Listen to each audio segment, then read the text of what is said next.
Yeah, you know what didn't work? Not investing in your company for 15 years. Right. Like, and spending this money on shareholders instead of spending it on freaking airplanes when you're an airline. You blew it. Devastating changes coming to Southwest Airlines. Today, we're going to unpack what the heck is going on with this company and look at some potential things that we can learn from their brand fail. Hey, welcome to Growing a Fruitful Brand, where we discuss how to create and grow a brand that makes the world a better place for you, your customers, and your employees. I'm Ben Lueders, founder and art director of Fruitful Design and Strategy, and this is my business partner and brand strategist, Raj Lulla.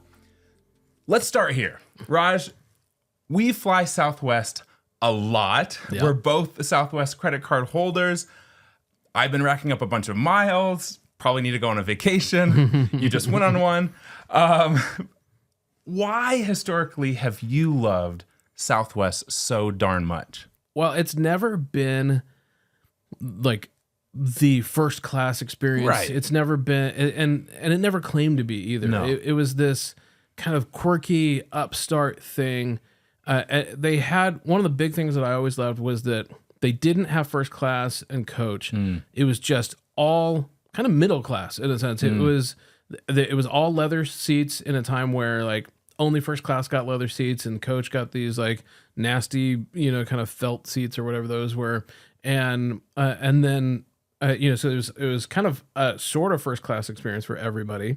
It was 3x3 instead of 2x2 like you'd get in first class. So it's not as wide as first class seat, but it's not the like 4 configurations that you get in some coach, and so it's not as small as the other. So it was kind of like the perfect middle, and for the price, it was great. Like you can deal with the cattle call boarding, experience where, it's a little chaotic and a little goofy, because of Southwest has this open seating policy, or they do until May. We'll talk. Spoiler We'll alert. talk about that in a minute, but where like the time that you check in determines how fast you get to get on the airplane. So it determines if you get in a window seat or if you get stuck in the middle, like all these things. But it was almost like a little game sort of, it's like, oh, I got to check in. I've seen a comedian on stage have an alarm go off and check in for a Southwest flight. And he even made this joke where he was like, did my alarm really just go off in the middle of this thing so I could check in for my Southwest flight?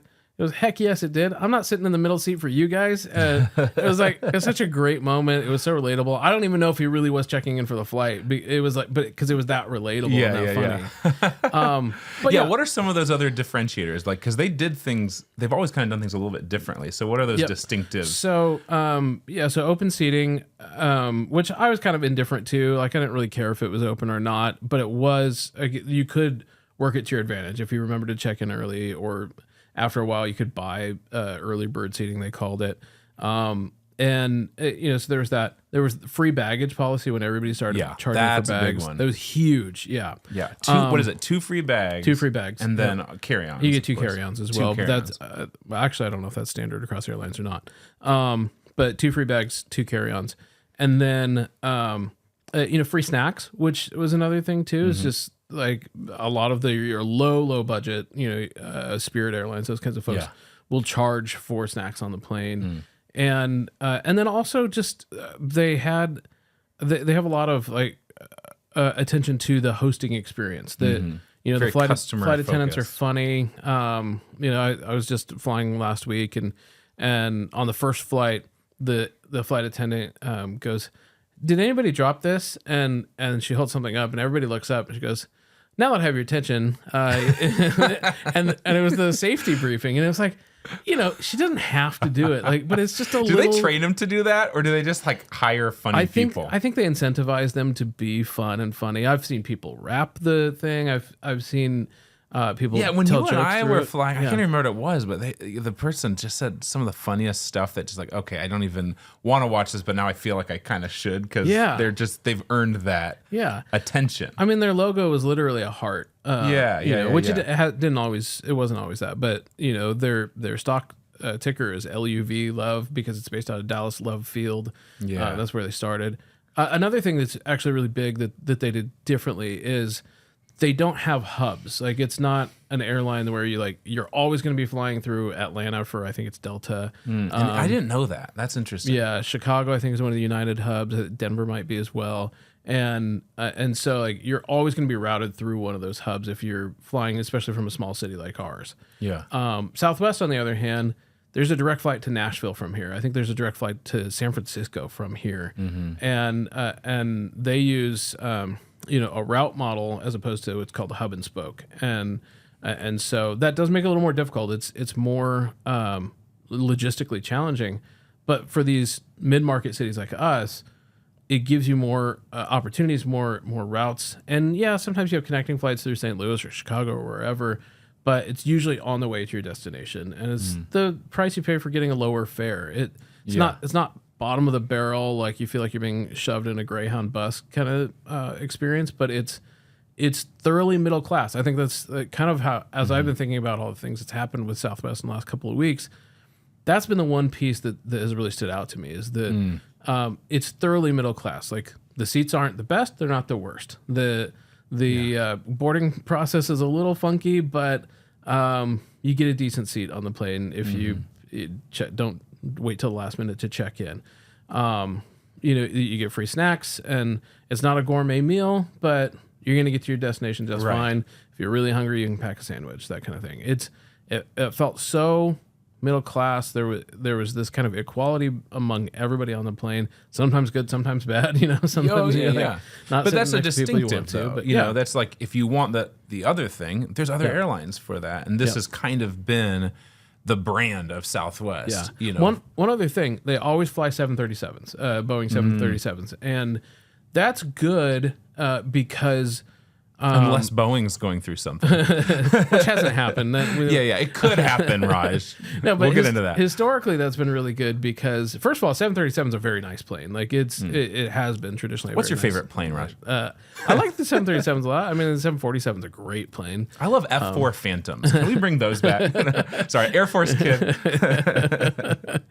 The reason I bring that up is because, if you buy an American Airlines ticket, you might be literally on the 787. I think it's Dreamliner is what they call it. Oh. Beautiful plane, or you might be on a DC-10 that you're worried if it'll make it to the destination. And I don't even know what model number there might be on different model number for the DC-10s. But I've been on Air Canada regional jets, all sorts of stuff with different airlines. Southwest always a 737, always a comfortable seat. It's a great experience. Yeah, you kind of know what you're gonna get. I think that's a big thing. Is like when it comes to like expectations, they're just like so clear about who they are. And like consistency. I think we talk a lot about how important consistency is to brand. Yeah. I think one of the great things about them is like what you're gonna get, and it's one of the most important things for brand.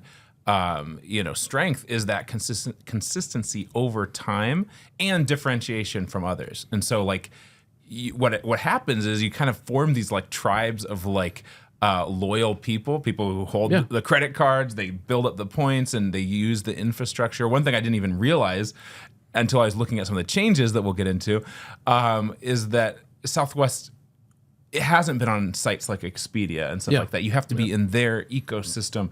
And so like, again, these people aren't doing this because they're the best. It's because they know what to expect. They know what they're going to get. It's going to be affordable, and they're going to have these distinct, things. And if that's you, it's kind of like the best thing ever.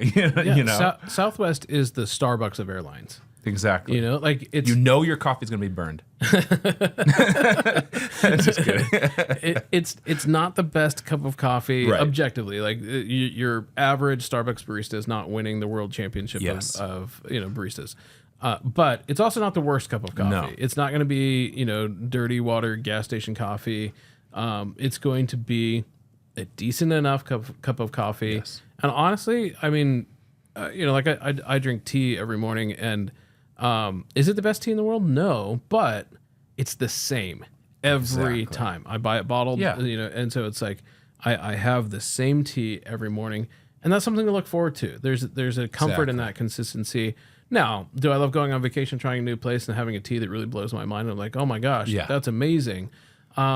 But do you love trying that tea and it's actually terrible? Oh no, no, like, sometimes just like, okay, I need some coffee right now. I don't want to, I just need what I know, and sometimes that's Starbucks. When I'm going through an airport or something like that, it's like, I know that if I get the blonde roast or whatever, I'm going to be adequately satisfied. Yeah, and a good digital experience. Like Starbucks.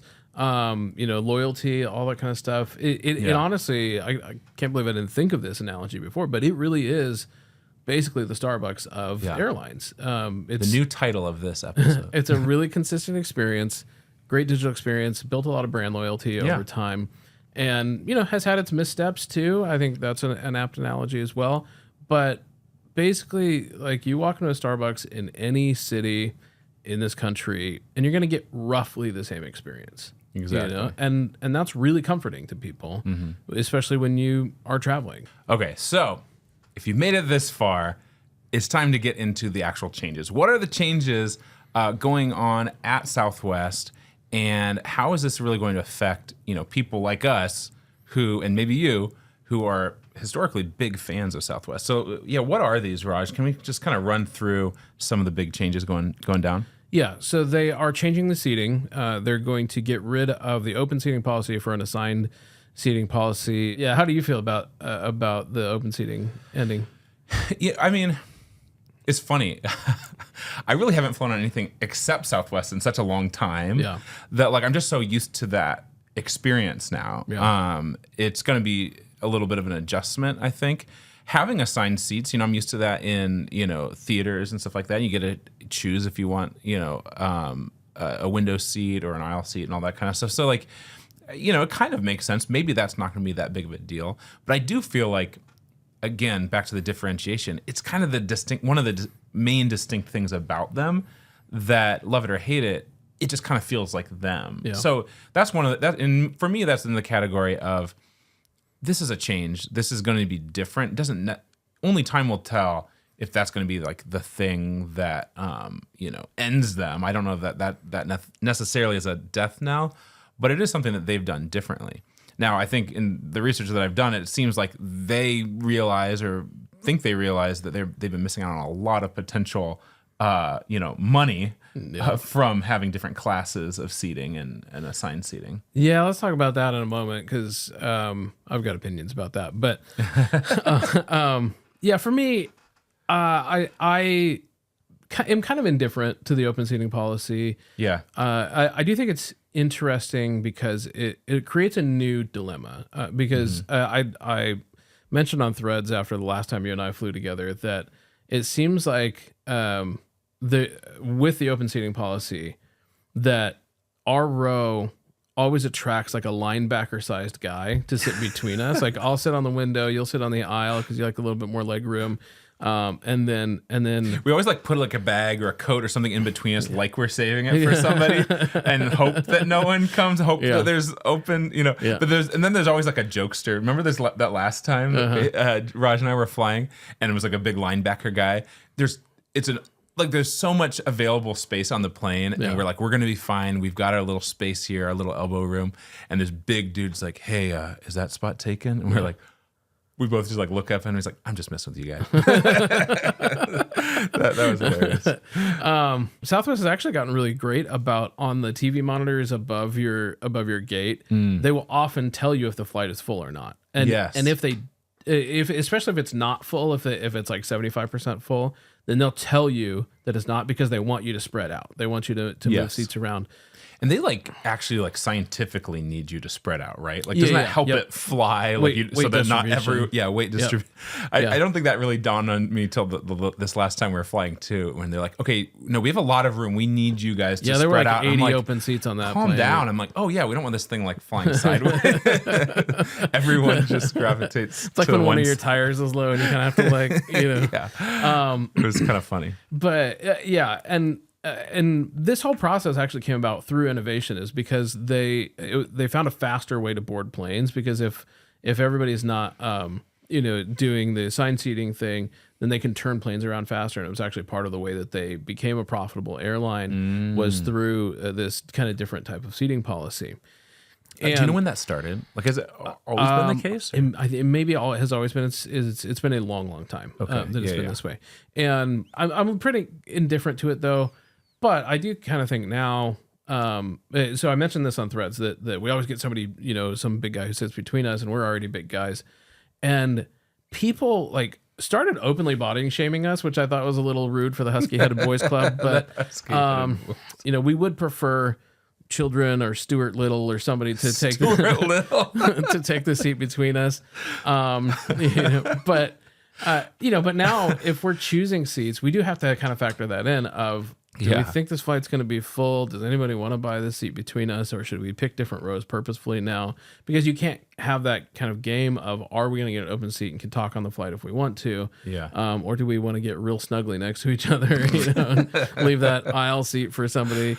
So yeah, open seating has been a whole thing, and it's kind of, for me, it's kind of take it or leave it, but it is kind of quintessential to the Southwest experience. All right, next one, ending the free baggage policy, the 2 free bags. I know there's some caveats here, but like, what's your initial reaction to that? Yeah. The thing that you should always know is that if it feels like you're taking something away from your customer, people are going to have a bad reaction to it. No matter what you say, if it feels that way, it's true. Like, even if you literally lowered the price of every ticket by $25 and then charged $25 for the bag, you would still lose business. People would get mad. Because then it's like, well, what if you change it to $35 bag or $50 bag? Well, there's a mental toll too. Just like, oh, it's one more thing. Like, it's so nice to not even worry about it. So like, because I remember back in the olden days before I flew Southwest, I'd be like, oh, how much does this thing weigh? Like, how many? Like flying with my family growing up and stuff like that. There was just like all these, just more things. You have so much to worry about when you're traveling. Yeah. This is like one thing that's just been so nice about Southwest. Yeah. And then if you're a real ninja like me, like we did in our last trip, I didn't even have a checked bag. That was pretty awesome. Yeah, carry-ons only. It's great. If you can do that. Sometimes for longer trips, especially if you need to bring your shampoos and all that kind of stuff, you have to check a bag. And it's nice to just not think about it, to your point. Oh, yeah. And beyond that, so much of the industry, of the travel industry, has gone to all-in pricing, and some of it by government mandate. Of like Airbnb has these things on their site now. It's like the price you see is the total price. Because I remember I was going to take a trip to New York, and I was looking for Airbnbs there. Yeah, and people there have like totally figured out how to game the system where it's like, oh, $10 a night. Yeah. It's like, this is $79 to stay. It's like, wow, that close to Broadway for $79. Right. And then it's like, oh, by the way, there's a $400 cleaning fee per night or whatever. And it's like, wow, you guys suck. Like, this is the worst. Dude, I hated that. And like, I got snookered into that a few times where I'd like sending my wife like, dude, this is so cheap. We can do this. And then I start adding to cart, and it's like the fees. And we're like, how well are they cleaning this place? Like, good for them. Yeah. And airlines had to do that too, because they got in trouble for having these little add-on fees and everything. Yeah. And so it feels like completely the wrong direction for the way that the travel is going, especially for this particular brand that's always been about the, like, it's included. The seats are all the same. Like, you're good. Like, just click buy, get on the plane, have fun. There is free baggage for certain classes of people, right? Yes. Like, so what are those? Yes. Well, the sad thing is I literally will have to pull out my phone to look at it, because it's complicated. It's like, if you buy it with a Southwest credit card, if you're A-list preferred, which I don't even think I am, even though you said if you buy it with a Southwest card? I thought it was for Southwest card holders like us. Is it not? It's actually if you buy it with the Southwest card? Yeah. It's you both have to be a Southwest card holder and use the card to buy your ticket. Which makes sense. You probably would. Yeah, but even then, you only get one free bag now. With that, if you buy it with your Southwest card. And now, there's not a lot of times I check 2 bags. However, this last trip, it was easy for me to just like because we had the kids and their suitcases and Lindsay and I shared a bag, but it was easier for me to just go up and like, I could hit 2 bags for me, 2 bags for my daughter or whatever. And it didn't matter that it's like, well, technically that one's, my son's bag. Because it's like, we can each have 2 bags for free. It's just click, print the tags. We're out of here. No more. Now, I'm not even sure. Yeah, I guess that because I'm buying each ticket with, but that's a fact. They're like just thinking about it at all, right? They're already losing our attention. You've introduced friction to a system where there was none before, and it feels like something's being taken away from us. Oh yeah. This happens all the time. Like if you take away free refills, if you take away, things like that, which that free refill doesn't cost you more than 10 cents a cup. It's a stupid thing to take away. Even if you need to charge 30 more cents for the coffee, but keep the free refills, that's what you do. Like if you need to increase the price of the ticket so that you can keep the free bags, then you don't have to go embarrass yourself in public and go, you know how we said we'd always have free bags, which they've said many times. Well, obviously, I think they think that they're incentivizing people to get a Southwest card, to buy out the Southwest, to incentivizing these tiers, right? And that they're going to make more money that way. I was surprised. I was texting Raj a little stat that I found that apparently, I think it was Delta, like half of their revenue, half of their business is in credit cards. And so I think they're like, and Southwest I think has done well with their credit cards, but I think that they're like wanting to really prioritize that, make some more money there. Does it feel greedy to you, or like it does? Especially because I think one of the reasons why it was a great differentiator for Southwest is because when all the other airlines started charging for bags, Southwest sort of took the philosophical position of going like, look, it's not like you're going to go to the beach and not bring a swimsuit and not bring your board shorts and your hat and whatever. And so you need a place to put those things. And those things don't always fit in just a carry-on. So you're going to need a bag where you're going. And it's sort of this insult to travelers to go, you can come, but your stuff can't unless you pay us more money. Like, right. That's wow. That's well said. That is kind of like how it has always felt in other places, where it's like this. If even when I was a kid, like flying on United or Delta or other airlines, it always felt like why I have to pay extra for this? Yeah, this feels like we already paid a ton of money. Yeah, they thought I wasn't going to bring a bag. Yeah. Like it felt greedy. It feels extortive. Because it's like it's sort of like the mob, like be a shame if your bag didn't make it. It's terrible. I have lost bags and also had a guitar broken as well. You didn't grease the flight attendant, man. All right, so that's the free baggage ending. That's a big one. I think that one, we'll come back to that probably. Devaluing of points. This one was a surprise to me. Did you know this initially? Yeah. I was looking at this chart, and when you are frequent flyer with Southwest, you're a Southwest card holder, like you earn points, like flyer miles, and they're not going to be worth as much anymore, like significantly less, right? They're worth the same amount. I think it's hard. It's a little hard to tell because I will say they've already devalued them several times. Like the either amount of points you get per dollar spent or the how much it costs to buy a flight in points. It fluctuates, and that's one of the reasons why points are kind of a sucky credit card reward. But I would say one of the reasons we chose it was because even with the fluctuation in that, it's nice that business expenses result in personal, like family travel opportunities. And even though we could probably make more money with just a straight cashback credit card, the psychological benefit of, hey, the money we spend at work helps us have good memories with our family, which is totally legal, by the way. The U.S. government does not consider reward points to be taxable at this moment. I'm not your attorney or your accountant, but you should check that out. You were my attorney. No. Oh, you're talking to them. Sorry. But it's kind of a nice fringe benefit that people in corporate have always taken advantage of like, what's the right card for me to spend work expenses on that I'm gonna get reimbursed for, and then I get this extra fringe benefit. So one of the things that they don't realize that they're doing here is they're potentially losing 2 credit cards at the same time, because I have a personal one and we have the corporate one. And it's like, if I start shopping around for a better deal, I'm not just going to dump the Fruitful card. I'm also going to dump the personal card. Yeah, wow. And go to either a different airline or to a straight cashback program where I know I'm going to do better. Yeah.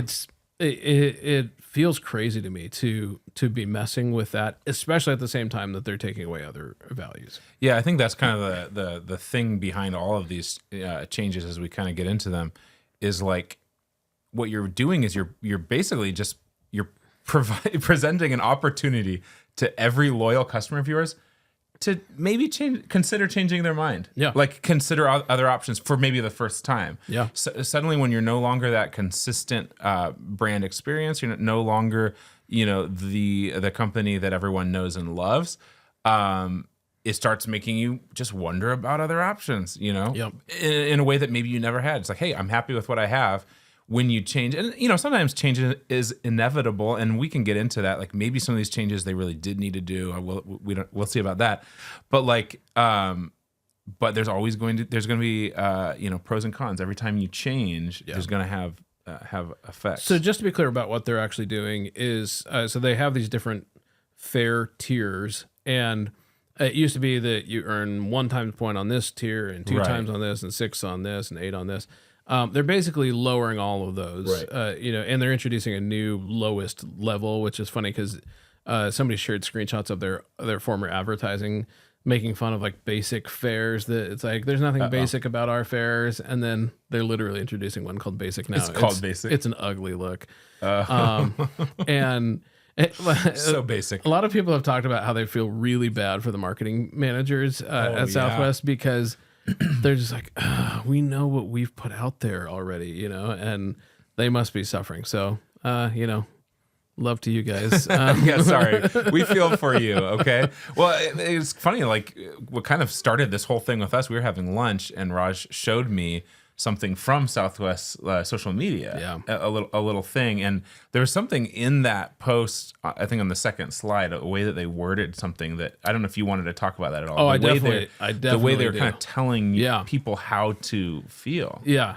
So I will before a little brand advice for you here. Yeah, before I bring this up, we'll just mention the other couple of changes. They're getting rid of you used to only be able to buy Southwest tickets on Southwest sites. Right, so if you looked like we mentioned on Google Flights or Expedia, that kind of thing, Southwest fares didn't come up.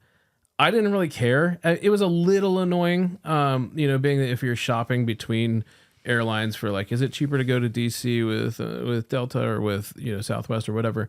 But I was so locked into the ecosystem, exactly, very Apple like, just like I've got the credit cards, I've got the points. Of course, I'm gonna fly Southwest. I might go sniff around another airline just to make sure I'm not being financially irresponsible. But even if there was a 20-30% difference between Southwest and another airline, usually between points and the credit card, rewards, that kind of stuff, it just always still made sense. Like, I'll pay $30 more for this, but there's no competition. What's the big really? deal? That's the whole point. They're playing their own game. And so I'm kind of indifferent to this particular change, other than the fact that like they're doing so much to change to be like other airlines. They're introducing a business class. They're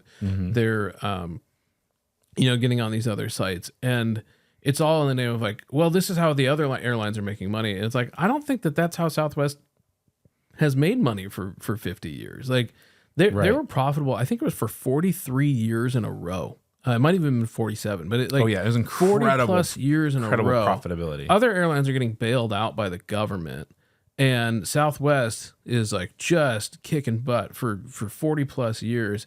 Mm-hmm. So I don't think the idea of like, well, we should be more like other airlines is one that should hold water there necessarily. Right. I did see some people saying like, okay, Southwest has been this, kind of middle ground for a long time, but like this is them growing up. This is them like finally they're just as good as United or Delta, or like this is them leveling up.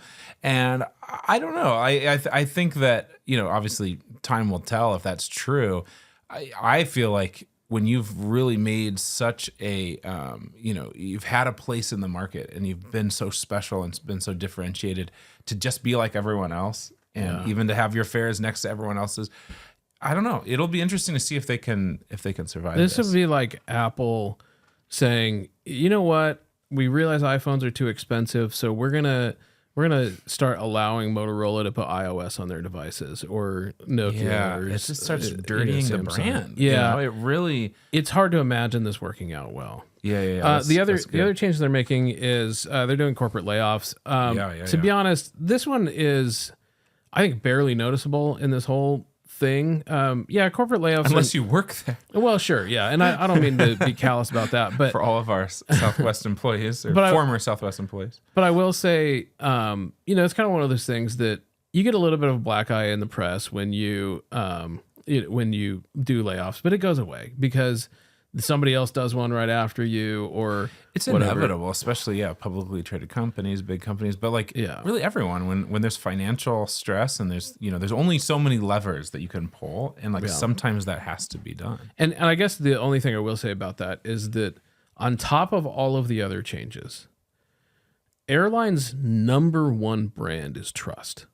Because you were flying your family and your possessions. You're going to hurtle through the air in this metal thing that we built. Yep. Trust is key. Yes. Yeah. And so to make it seem like maybe we can't afford the good bolts, so we're going to use the little bit cheaper ones that probably won't shear off while we're flying. Just kidding. We're going to lay off 1,700 people. It's like, that feels way better than we're experimenting with some new materials for the wings.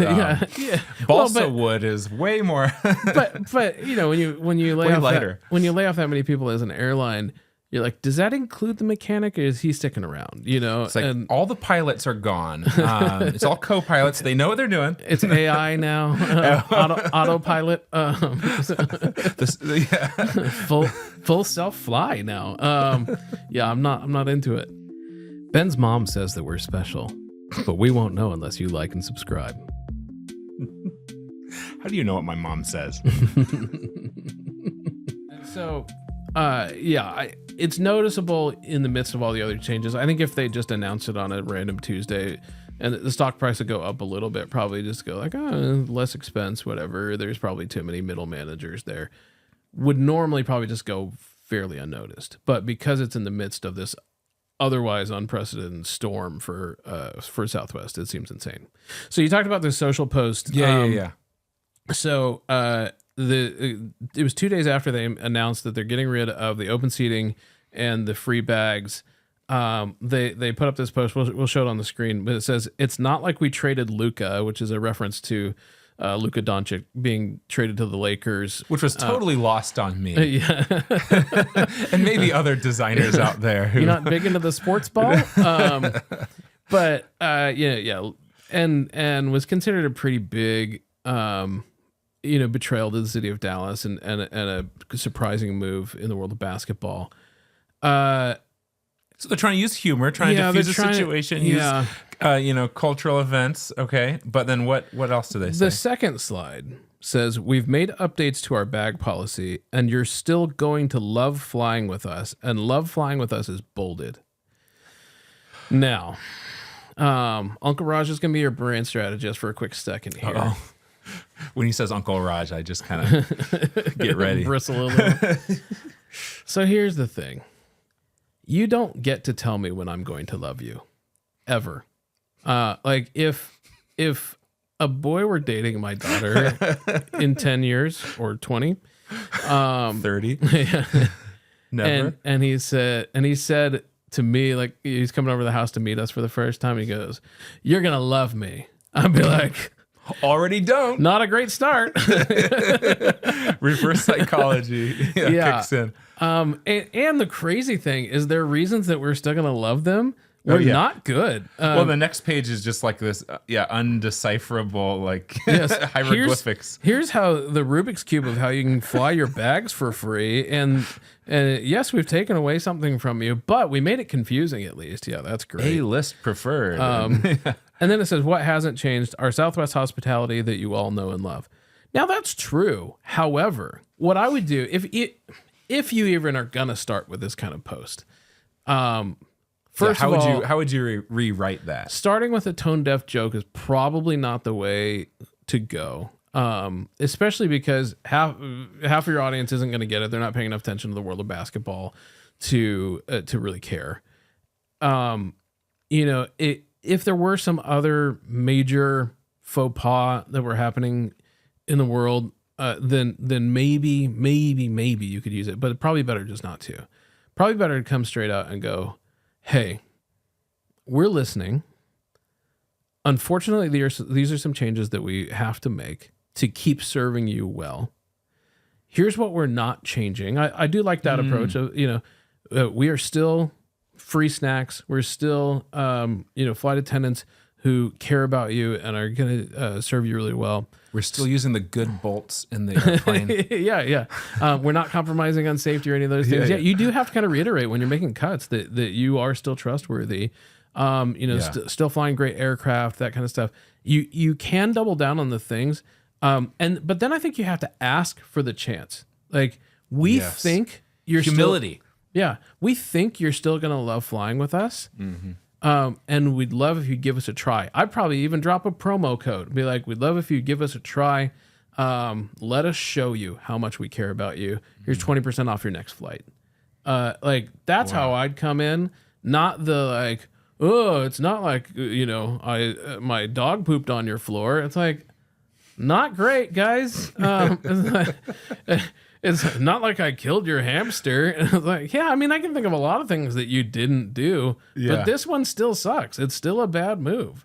This is a great Uncle Raj branding moment. Like, I think for everyone watching or listening, like, do not tell people what they should love. I think coming in with a little bit of humility and asking permission, basically, and then proving, that you're worthy of that love is so much more powerful, and then let them decide. I think that's just, meeting a really kind of crappy situation with a lot of arrogance, not a great look. Not a great look for Southwest. And what's crazy is that, when the story came out, it was largely focused around this investor group called Elliott Investors who have bought about 10% of Southwest stock, and they've been advocating for change, like firing the CEO Bob Jordan, changing out the board makeup, all of that kind of stuff, and getting Southwest back to profitability. And I really thought coming into this, because I have certain feelings about private equity coming in and doing those things, that I thought that they were going to be the villain in this story for sure. I was convinced that that's what's going to happen, because we've seen it happen with Toys R Us, with J. Crew. So we've seen the story play out time and time and time again. And I'm not saying 100% that they're not the bad guys, but I thought for sure that they were until I looked at like all of the mistakes that were being made here. Unpack that. You sent me some of these. Some of them were outside their control. The reliance on Boeing 737s. Right. Nobody really saw it coming that one of America's greatest aviation companies was just going to completely shoot itself in the foot. There were these 2 crashes of 737s that happened internationally, not on Southwest, but on other airlines, international airlines. And that created a whole investigation. The 737 MAX 7s got grounded. And this was a real problem for Southwest. Like they are a huge purchaser of Boeing airplanes. They even like talk to Boeing about how they want the airplane designed. Like Boeing listens to them. They work together to get these airplanes out in the world. And so if your aircraft supplier suddenly becomes unreliable and they're your only aircraft supplier, that's a huge problem and a huge expensive problem. They've had to keep older planes flying. It costs more to maintain older planes. They've had to retrain pilots because of the software issue on the MAX 7s, and they had to go through the investigation. They had fewer planes flying. All those things were major difficulty that was not Southwest fault. There's also a big storm, I think, that also kind of threw things off at the same time. And, it's just like... So the storm came a little bit later. Okay. Interestingly, one of the things I love about this whole story is that the storm was called Elliot. It was called Winter Storm Elliot. And then Elliot... You just can't make this stuff up. And then Elliot investors are the other, storm for them. It's almost poetic here. Oh, I love that. So storms happen, but... Some of the stuff that went into that storm was that their software was woefully out of date. I mean, it was incredibly, incredibly out of date. The year after they got chewed out in front of Congress for this major, major mistake. I think it was 1,700 flights that they had to cancel. And they got chewed out by Congress. Southwest had to invest almost $2 billion in updating their software. That's how outdated was this stuff? Yeah, that's how long they let this problem go. And so we're starting to see evidence of poor management. Yeah. And that starts saying safety issues to me. If you're having outdated stuff, whether it is really a safety thing, that's how it feels. I perceive it is oh, whoa, I didn't know their stuff was that outdated. Gee whiz. Maybe I'm not as safe with them. So now here's the thing is that even software, anybody who runs a business can kind of sympathize with that and go, hey, you know what? There was that one time that my computer crashed because I probably should have updated it before, and we should have bought better hard drives to back things up or whatever. Right. Now I will say we don't do that. We back up our stuff to the cloud. We back up to physical hard drives. Yeah. All those things to make sure that we don't lose client files. We don't lose our own important files. Very valuable. And, and so, but at the same time, we know what a hassle that is. And especially on the size of a multi-billion-dollar airline, you could see how, I don't even know where you would start updating a $2 billion system. And especially while keeping everything flying, you can have a little compassion for it. Yeah. Until. Dun, dun, dun. Until you learn that Southwest has done $14 billion in stock buybacks and dividends since 2010. Okay, what does that mean in English, Raj? Yeah, Raj lives in the stock market. So about half of that, 6 to 7 billion, have been stock buybacks. About 6 to 7 have been in dividends to shareholders. Basically, what they've done is that any money that's been lying around, they have either returned to shareholders in dividends, which is a common practice. Apple does dividends, I'm pretty sure. I think Microsoft does dividends. It's a way of before you cash out your stock, getting benefit from having that stock. So, my Apple stock, I don't know, gives me $2 or something, every quarter. And, we go to a down payment on a MacBook right there. Gonna get those new AirPods. Don't spend it all in one place. So dividends are pretty common. I don't necessarily begrudge them for that. But the stock buybacks are when you've got some money laying around, and instead of paying your people more, instead of updating your aircraft, maybe getting a new kind of aircraft. One of the videos I watched talked about how there's not going to be a good Boeing replacement for this fleet anytime soon. They really should consider going to Airbus 220s, at least according to this YouTuber that I was watching. But that would mean you have to retrain your pilots to fly 2 different kinds of airplanes now, not just the one. And they're pretty different. But if you got billions of dollars laying around, if you got $6 to $7 billion laying around, maybe you should buy some new airplanes. Maybe you should retrain your staff. Maybe you should update your $2 billion software. But invest in yourself. But instead, it's they go out to the stock market, buy $6 billion worth of stock back themselves, in order for there to be fewer shares out in the market. So then, supply and demand. So then the price of the shares go up. It's basically all just a way to return value to shareholders. Well, I'll tell you what, as a former shareholder, I'm sitting here going, yeah, you know what didn't work? Not investing in your company for 15 years. Right. And spending this money on shareholders instead of spending it on freaking airplanes when you're an airline. The heck? Yeah, I thought it was called Southwest Airlines, not Southwest shareholders or whatever. Dividends. I get that this is a bigger problem with America, the over-financialized system and all of that. But at the same time, you blew it. For real, you have a 40-year profitability run that you apparently did well investing back in the company for a decent portion of that time to be a company of that kind of longevity, to be an upstart in an incredibly expensive and difficult industry, to not have to take one of the airline bailouts that happened because you were a healthy company. And then they did take $7 billion in between 2020 and 2021 because of COVID, but that's because nobody was able to fly. Like it was, that makes sense and all that. But it's like between the $14 billion that you've spent in stock buybacks and dividends and the $7 billion they got from the government. How do they not have money to update their systems?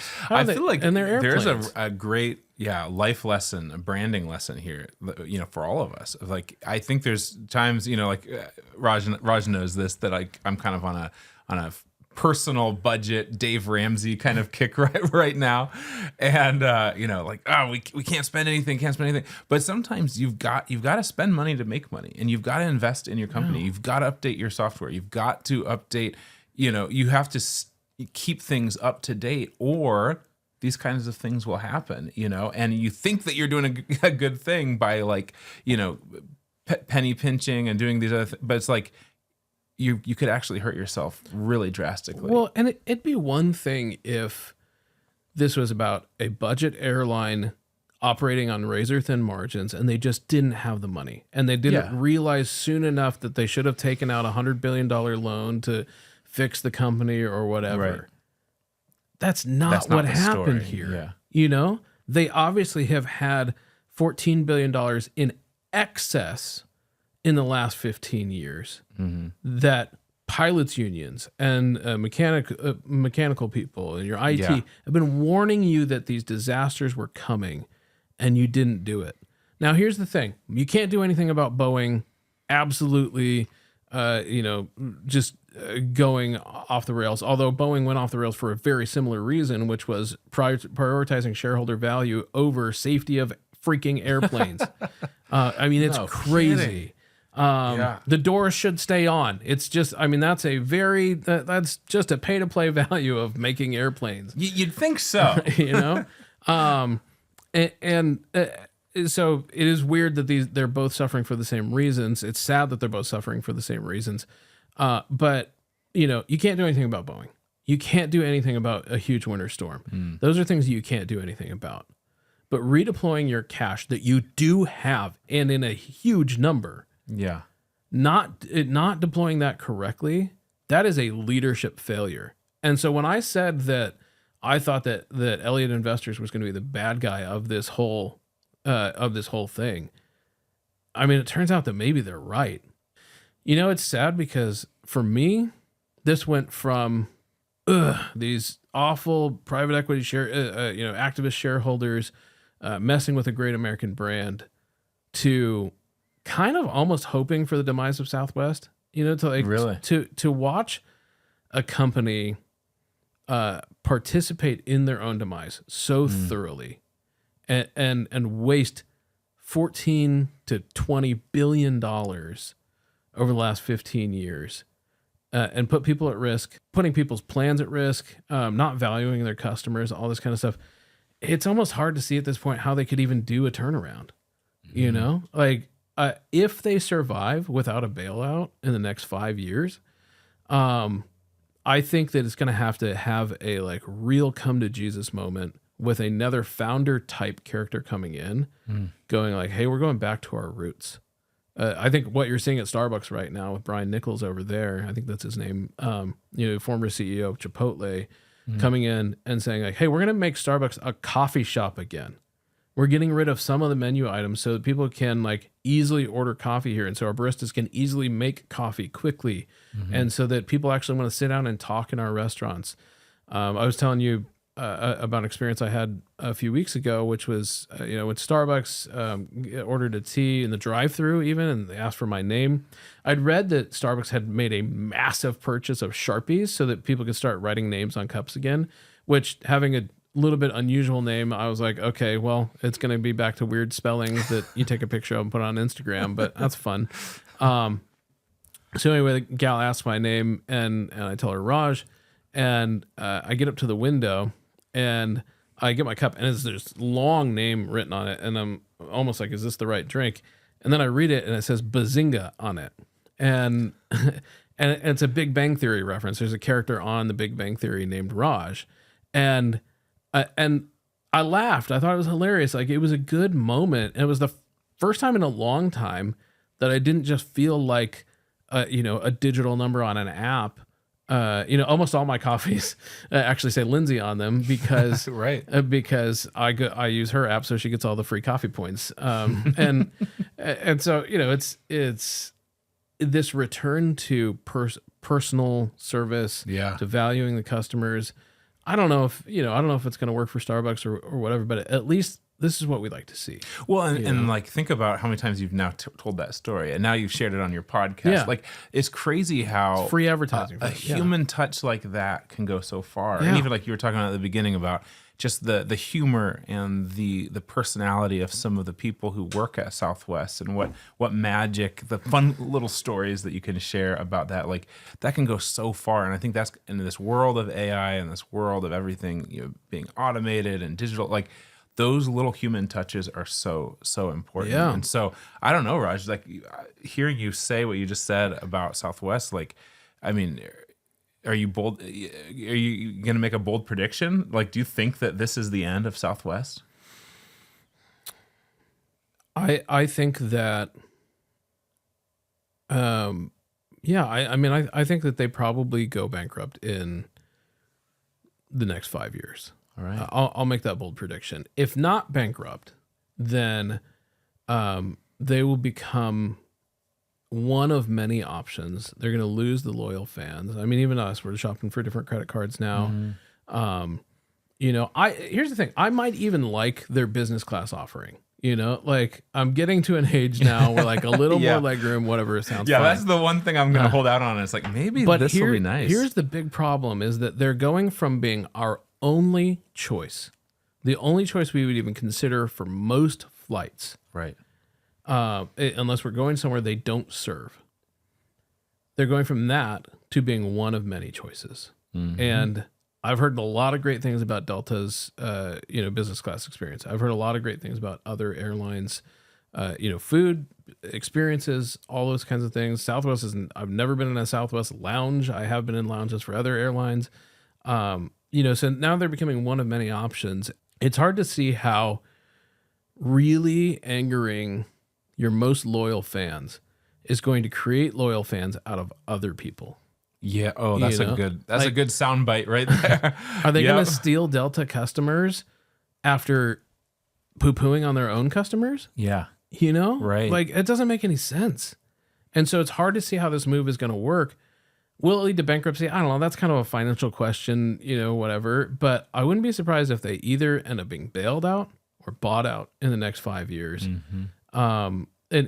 I think it's going to be, if not the death of a major American brand, it's going to be a tragic story of a major American brand. They're going to end up being an imprint of American Airlines or Delta or somebody who's going to end up buying them out, or they'll get a government bailout. That would be my guess of what happens in the next 5 years. A little prediction from Uncle Raj. So, Raj, what can we learn from Southwest's situation? This is growing a fruitful brand, and we're looking at this potential branding disaster unfolding before us. What are some of the quick takeaways that we can learn from someone else's demise? Yeah. I'm curious, like, what would you do? Like, if you were kind of in their situation, what would you either have done differently, or, comparing it to stuff on the small business level, what would you start with? Oftentimes when we think of a brand, we think about the visuals of the logo and stuff like that. Obviously, we haven't even touched on that at all because it's not really about that. Brand is so much more than that. And I think it starts from the inside of the company. Yeah. It starts at the very top and the very heart, and it gets into, you can't even talk about this issue without talking about the history and real people and decisions made. Yeah. And I think we're the devastating changes that we're talking about are these external things that really came from things that were set in motion way before. Yeah. And so it's interesting when we watch something that's on this crazy scale happen, because the same thing can happen in our companies. The same thing can happen in our personal lives. You know, if you don't take care of some of these core issues on the inside of your family or your personal health or whatever it is, the downstream consequences can be just devastating. And eventually they'll make their way into the experience of your brand to others and can ruin your place in the market, you know, your place in people's hearts. And personally, on a small business level, you know, I'm thinking about that with us. Like, how can we better serve the clients we already have? Yeah. It's hard as a business owner. It was like, okay, we already have them. Now let's look who's next. You know, and that's an easy place to get to with sales, and you're always thinking about what's the next, account I'm going to land. What's the next thing I'm going to brand? And it can easily get away from, hey, what do I already have? Like, who are we already serving? How can we serve them better? Yeah. How can we give more value? You know, because we've been, I think, blown away at times by, like, wanting that next thing and then realizing, oh, so-and-so needs a new website, or we did their logo, but we didn't do this, or, there might be ways that we can better serve the people who have already proven that their loyalty to us and that we work well together and stuff. So those are my quick ones. What about you, Raj? If you serve your customer better and make raving fans out of your customers, then your business is going to increase. If you see your customer as something to be squeezed for more money to enrich your shareholders, that is a short-term, dangerous strategy. That's never going to win. It's kind of like the old saying in business: you can't cut your way to profitability. Yes, there are certainly things you can optimize. You can, you can increase profitability for a short time, but it comes at the cost of delayed maintenance on both the airplanes and the software. It comes at the cost of loyalty of your customers, and then you have increased customer acquisition costs. You have decreased lifetime value of your customers. The things that people look for health in a company, they start to decline when you squeeze and squeeze and squeeze and squeeze. So I think that businesses and small businesses are one of the most important things in the world, and it's a shame when we lose our way, when we get lost in the lights here, and see our customers as something to be squeezed, and not the people who are giving us an immense privilege to live the lives that we do, to get to do the things that we love. Southwest and anybody who's lost their way need to get back to that love of the customer. Invest in your customer, invest in your customer experience. I also say, when you're wrong or when you have to make a difficult decision, own it with humility, and even in that, serve your customers well. Clear is kind, right? They talk about that. And it's like, just be clear with the customers that, hey, we didn't make the best decisions over the last 15 years, and now we have to make some changes that we wish we didn't have to make. Say it, and trust that people are good and can understand, and you'll keep most of your customers, and the ones that see you make a mistake will love you all the more for it. None of us are in perfect relationships. None of us are perfect people. There are mistakes. There are things that happen. There are things that happen outside of our control. As a business, you can respond to those things really well, or you can respond to them poorly. Unfortunately, I think in this case, we're seeing them respond to it poorly, but it gives us all the rest of the reminder to put your customers first.